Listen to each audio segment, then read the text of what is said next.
Hello, this is Paul with the Oak and Knight. Welcome to turn 7 of our playthrough of Holland 44, Operation Market Garden by GMT Games.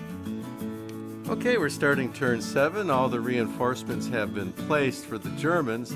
There are no Allied reinforcements except for the guys that were trying to parachute in last turn, but for the weather, which was too bad to allow them to do so. So we're going to have another chance at a weather roll. It's going to be at +2 like the last turn by the definition on the turn track, and that's a bad thing. But we're going to roll a die and maybe we'll roll well. Let's see.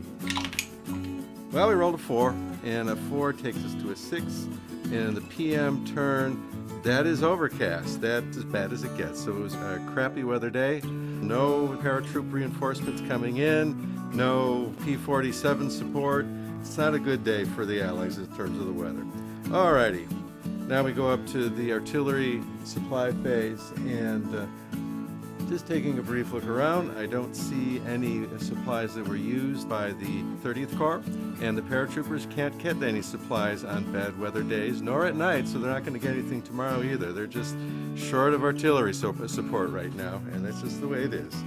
All right, we're now in the Allied bridging phase, and based on what I see on the map, there's nothing to do there.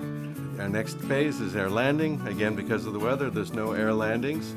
So we're up to the Allied move, which I will go ahead and take offline as I have been doing and get back to you and explain what's going on. Well, here we are at the by now famous canal area, and the Germans weren't moving. The Allies have moved up to the canal pretty much, although they're not really pushing here. They don't need to. They're pushing over here. We're finally getting our attack in on Helmut, the objective city, with some artillery support and guys coming over the river and guys sneaking behind. Altogether, we get a 3-1. One interesting thing is the question mark unit was a anti-tank gun, and what that anti-tank gun does with its 4 anti-tank ability is it cuts the attacks of all the armor in half.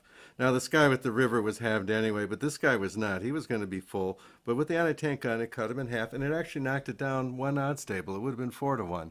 So the anti-tank gun had its effect. Well, that's what we got going there, and we're following with another 3-1 attack here, trying to continue to poke through, put more pressure, force these guys to start running away, basically. Over with the 101st, we have one attack. We have been released from, the 50th Division has been released from NT Area A, and because that's only good for the first 6 turns, it's now Allied territory. This is now Allied, and so the Germans, their territory starts with B. What they're doing is, again, they're sealing it off so that we don't have any Germans coming in our hinterland. Yeah, see some pressure from the 101st, and that's about it there. And over here, basically behind the German lines, we have covered the victory city with 1 German, if you recall, and all we could do with the Allies is to move up and get into position. However, from the looks of it, I don't think they're going to get very far. There are sufficient German reserves coming in, I think, to stop these attacks for the time being. And then the question is, how long do we want to have the Guards Armored Division pinned down over here? We need another division. We need reinforcements. The paratroopers are not coming in because of weather, and so far we have not seen any other units coming in for the British. Here's probably our best attack, is that we've been able to muster a 7-1 attack going into Nijmegen. Basically, we were able to whittle them last turn, and we were following up with another attack, this time with the Guards Armored Division, the 82nd in support, and it comes up to 7-1. So we're looking forward to good things here with those kind of odds, and it will put these guys, the other guys in Nijmegen, in a precarious position. So the situation over in Arnhem, we have freed up a number of units that are starting to make their way over, but they may or may not get there in time. We really have a race going on here, and this is about as good as gaming gets as far as what's going on this map. Lots of back and forth and near hits and near misses. It's wonderful. So let me go ahead and roll these attacks, and we'll start seeing what the story is. All right, we got 7-1 here. Let's go. Oh, a 1. Oh no, not a 1. Ah! Okay, we got a 1. It's an A1D1. Well, I think that's what it took to save the Germans. A1D1, you get to choose your own poison. The Germans will pick the junkie unit this time for sure. This time they actually get to do it. The Allies have to pick, oh, what do you say? We pick a tank. And so we reduce the tank. Okay, no retreats, no nothing. They held firm, and it's 7-1. Good for them. All right, and now we have the long-awaited attack on Helmond at 3-1. That would be this guy right here. A 5, so that's a bit better result. Let's see, that's an A1D1. So more attrition. What do we got here? All right, we're gonna kick off this 115. He's going away, and let's say the choice of the British. We will knock down this tank here.